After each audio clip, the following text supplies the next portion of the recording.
morning, dear students.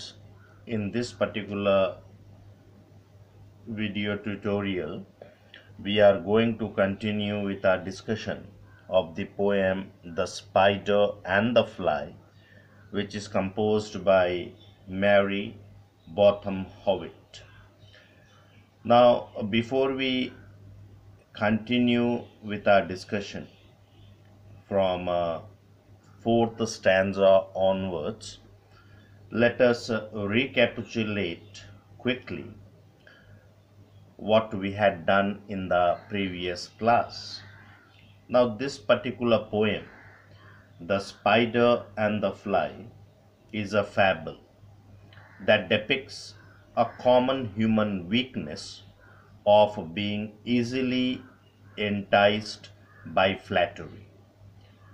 The spider cordially invites the fly into his parlor and promises interesting things to see, a comfortable bed and food to eat.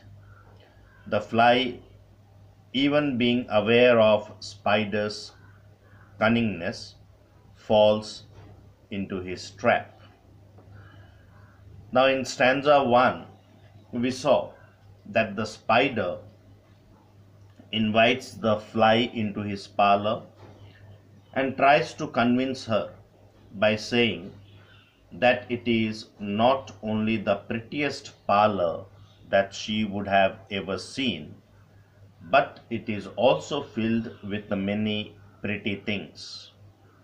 However, the fly is able to see through the deviousness of the spider and thus replies that it is useless, worthless to invite her, because she knows that anybody who goes into the parlor never comes out.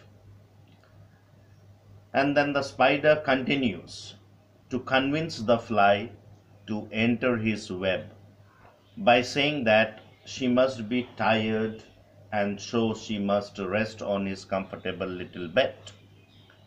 He lures her by saying that there are pretty curtains drawn around and the sheets are fine and thin. The spider says that if she is ready, he is willing to securely put her on his bed. However, the fly responds in negative again, because she has often heard that those who sleep on spider's bed never wake up again. In the third stanza, the spider feigns concern and addresses the fly as his friend and asks what should he do to prove his affection for her. He tries to tempt her with the offer of nice food from his pantry, but again the fly replies that she does not wish to see whatever lies in his pantry. Now till here we have done, and today we'll be continuing from here, that is from stanza number 4. So here is stanza 4, where the spider says, "Sweet creature," said the spider, "you are witty and you are wise. How handsome are your gauzy wings! How brilliant are your eyes! I have a little looking glass upon my parlor shelf. If you would step in one moment, dear, you shall behold yourself." "I thank you, gentle sir," she said, "for what you are pleased to say, and bidding you good morning now, I will call another day." Now here, sweet creature, the spider calls the fly as a sweet creature just to flatter her.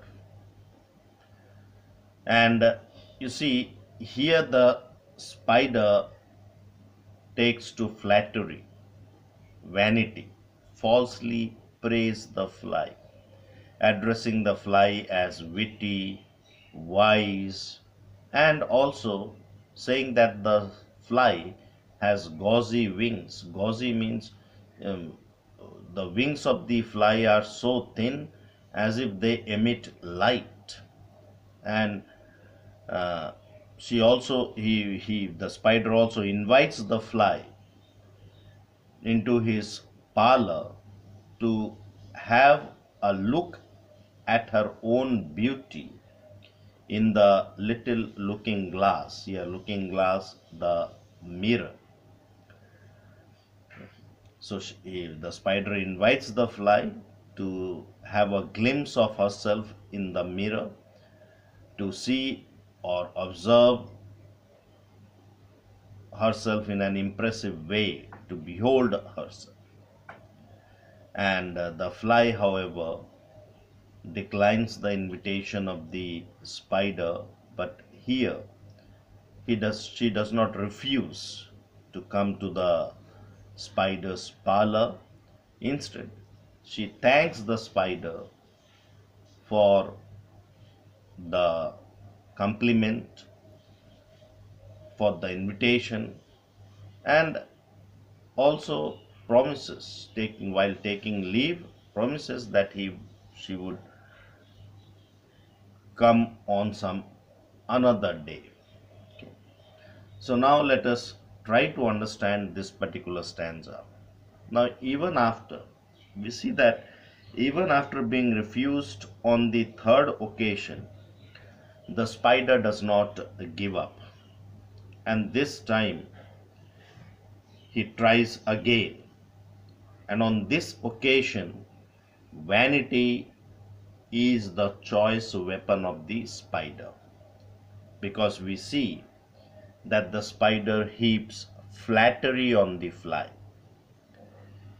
He compliments the fly on her gauzy or fine and transparent wings. He also calls the fly's eyes to be brilliant, trying to get the best of her vanity.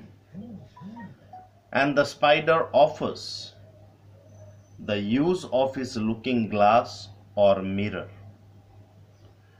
Now, there the fly would be able to admire herself more clearly and in an impressive way. If she agrees to the spider's suggestion, she will be pleased with what she sees, that is her own reflection. Now, what we need to take note of here is that until now, the spider was asking for the fly's consideration. Will you walk into my parlor? Will you rest upon my little bed? Will you please to take a slice? Now, all these are the spider asking for the fly's consideration. But on this occasion, the spider is not asking. In fact, his temptation takes the form of a suggestion. He says that if you come into my parlor, the spider offers to allow the fly to see her own reflection in the looking glass. Okay.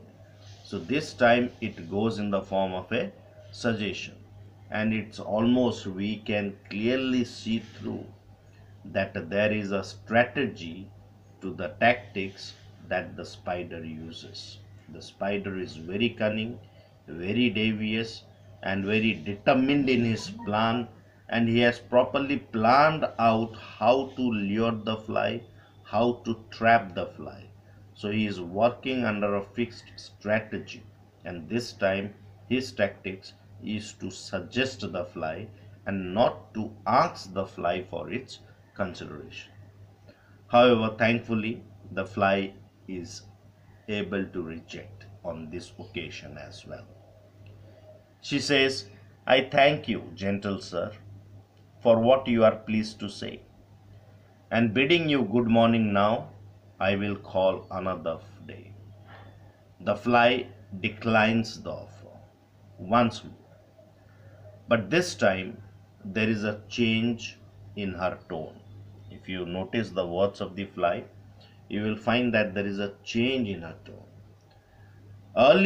In earlier occasions, the fly was unhesitating. So she did not have any hesitation in her reply. She was very clear in her reply, and she used to flatly decline the invitation of the spider, saying, "Oh, no, no, no, never." Such type of words are used by the fly in the earlier occasions.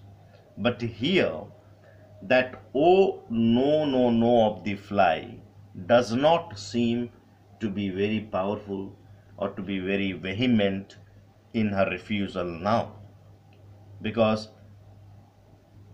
she says that she will call another day. Now it is true that the fly has not yet accepted the invitation of the spider, as she has still not specified the time. She simply says that she will call another day, but what time, which day, that is not specified. But at the same time, it is equally true that while she hasn't said yes, she hasn't given an outright no like the earlier occasions. So she does not give an outright no also here like the earlier occasions. Now the hesitation from the fly, and not an outright falling for the spider's flattery. Now you see, the spider tried first time, second time, third time, and then finally he is able to bring a change in the mind of the fly. The fly says that she will visit on some another day. Now you see, you need to try to understand that though this is not a refusal to the invitation of the fly, it is not an acceptance of the invitation, and at the same time it is not a refusal as well. So it is not direct refusal. She says she will visit another time, so there is a change in her mind. Now then the question arises that why did the fly hesitated on the previous three occasions, and why this change in the mind of the fly now? Now this hesitation of the fly, and not outrightly falling into the temptation of the spider or into the flattery of the spider, gives us an insight into the human psychology, or it gives an insight into the poet's understanding of human psychology. Very rarely you will find that people change their stances or opinions suddenly, unless and until something drastic occurs. Now this juncture also is a kind of watershed moment, where the reader senses that the fly may be actually warming up to the spider, and it also creates suspense in the minds of the readers, that will the fly fall for the spider, or will she stand by her better instincts, or by her stay safe instincts? So will she fall a prey to the spider, or will she act upon her spider sense? Okay. That suspense is also created in the minds of the readers. Now then we move to stanza 5. The spider turned him round about and went into his den. Den, a wild animal's hidden home. So here you see the spider's web, it described as his den, hidden home. For well he knew the silly fly would soon come back again. Now the fly, in spite of being aware of the spider's trick, is enamored by him, and hence it is termed as silly. So he wove a subtle web in a little corner sly. Subtle web, a web that is not easily noticeable, just to deceive the fly. in a little corner sly. Sly means in a secret place, and set his table ready to dine upon the fly. Then came out to his door again, and merrily did sing. So the spider, after making the subtle web, after setting the table, came to his door once again and started singing happily. Come hither, hither, pretty fly, with pearl and silver wing. Your robes are green and purple. There is a crest upon your head. So you see how he is describing. Come hither, hither, pretty fly. Come hither, come to this place. Pretty fly, beautiful fly. Okay. With pearl and silver wing. The wings are made of pearl and silver. Your robes are green and purple. So here the green and purple color of the fly. There is a crest upon your head. A crest means a piece of decorative feathers at the top of a bird's head. Your eyes are like diamond bright, but mine are dull as lead. Now very minutely observe the lines. Okay. So here flattery, not only the spider flatters the fly, but he uses yet another technique here, that is depreciating oneself, dishonoring oneself. So the eyes of the fly are as bright as diamond, but the spider's fly is as dull as lead. So he even goes to the extent of depreciating himself. So after all that compliment and flattery of the fly being witty and wise, we now are able to see in this stanza what the spider actually thinks of the fly. He calls the fly silly. Why silly? Because the fly, in spite of being aware of the spider's trick, is enamored by him and hence is termed silly. So like so many others he has lured before, the spider is confident that the fly has fallen for his honey-tongued scheme. And here the evil intention of the fly becomes clear. He is very confident of the outcome of his pursuit, as he says, for well he knew the silly fly would soon be back again. Moreover, he weaves a web not easily noticeable, that is a subtle web, ready to trap the fly. His devious plan comes to light as he sets his table for the fly, not as his guest to dine with, but as his feast to dine on. So he sets the table to dine on the fly. And then you see, then came out to his door again and merrily did sing. Come hither, hither, pretty fly, with pearl and silver wing. Your robes are green and purple, there is a crest upon your head. Your eyes are like diamond bright, but mine are dull as lead. So come hither, hither, pretty fly, the spider calls out eagerly to the fly. Feeling like he has baited his prey, the spider readily or rapidly reels the fly in with vivid flattery. The robes of green and purple refer to the color of the fly's body. The crest or crown refers likely to the fly's antenna. Gauzy wings of the previous stanza have now become pearl and silver wing. Brilliant eyes are now eyes like diamond bright. So we see that more exquisite details are added to the flattery of the fly. The poet compares the fly's bright eyes to diamonds against the spider's dull eyes, which are compared to lead. So the spider is self-depreciating so as to highlight the fly's beauty.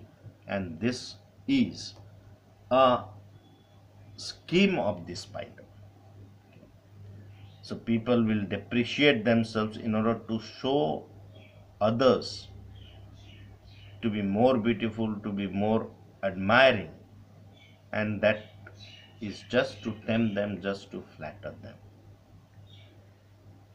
Now, in stanza 6, alas, alas, how very soon this silly little fly, hearing his willy flattering words, came slowly flitting by.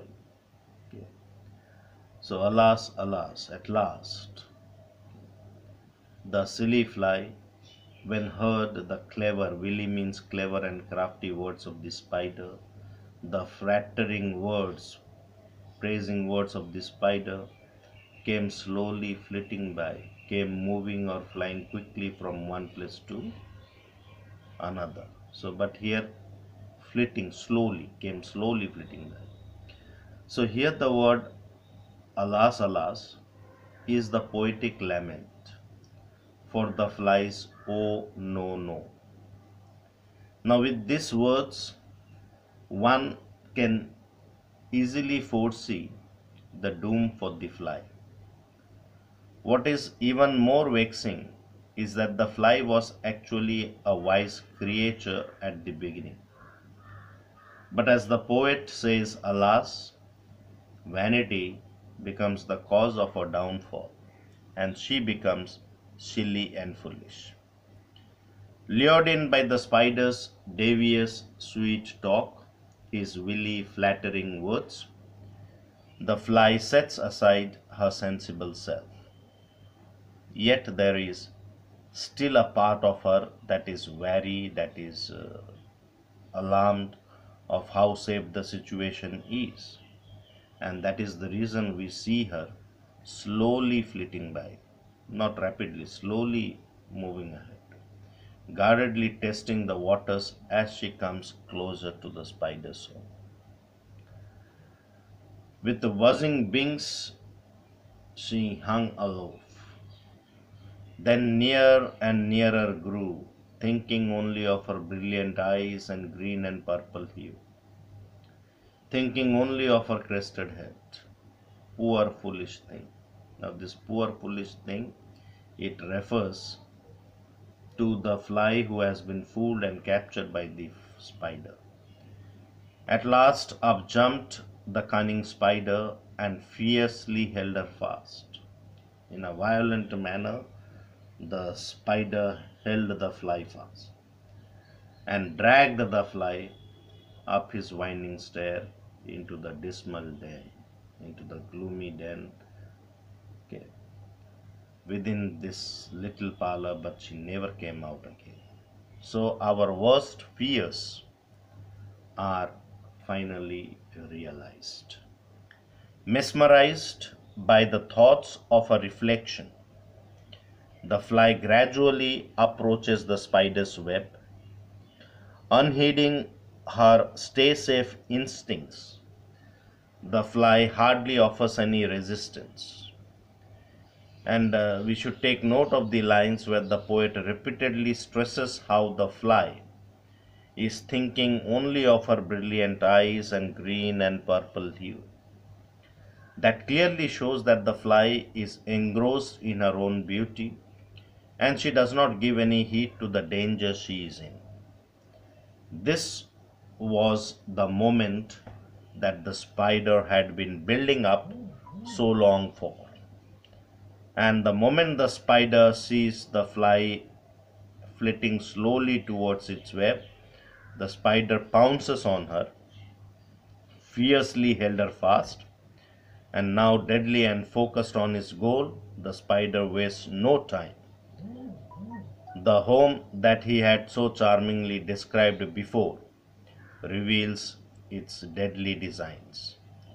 As the poem rapidly takes us through the spider's winding stair, his dismal den, his little parlor, we know that it is the end for the poor fly.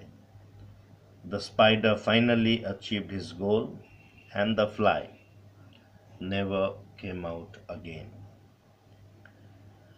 and the stanza 7, that is the concluding stanza of the poem. And now, dear little children, who may this story read, to idle, silly, flattering words, I pray you never give heed. Unto an evil counselor close heart and ear and eye, and take a lesson from this tale of the spider and the fly. Now, if you go to the last stanza, you will see that there is a change in the mode of narration of the poem.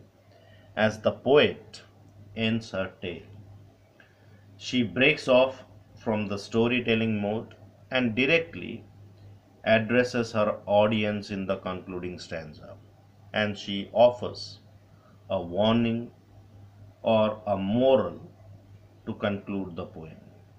In the concluding stanza of the poem, the poet counsels to take a lesson from this tale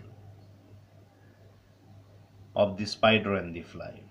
We must be distrustful of useless sweet talk that is insincere. Not all praise or advice is genuine. Therefore, we must be careful of who we listen to. The speaker addresses the dear little children who are reading or hearing the poem and tells them to pay no heed to flattering words. They are a powerful falsity used by evil counselors. One should instead learn from the tale of the spider and the fly and keep bad people far from one's heart, ear, and eye. So we see that this particular poem, The Spider and the Fly, it is a moral fable, that is a short tale intended to teach a moral lesson, often with animals or inanimate objects or characters. The tale of the spider and the fly is told in a verse form to bring out the message that one should not pay attention to flattering comments. One should not be carried away by praises to remain safe from any kind of danger. The poem opens with the cunning spider inviting the fly into his parlor. He tries to tempt her by offering her food from his pantry, his comfortable bed to rest upon, but the fly repeatedly refuses. It is when he praises her beauty by describing her beautiful wings, her diamond-like eyes, that she is trapped to such an extent that she herself moves towards her death, thinking only of her brilliant eyes and green and purple hue and her crested head. The fly, despite knowing the spider's evil intent and cunningness, falls into his trap. The poem thus ends on an appeal never to pay heed to idle, silly, flattering words. Thus, one should always remember this tale when encountered by an evil counselor or by a person who falsely praises you or flatters you. And in other words, we can say that the poem depicts the common human weakness of being taken over by flattering comments. The poem reveals that flattering words trick people to such an extent that they forget everything else and they move towards their ruin. So that brings us to the end of this poem. Thank you for watching. Please do not forget to subscribe my channel. Thank you and have a wonderful day.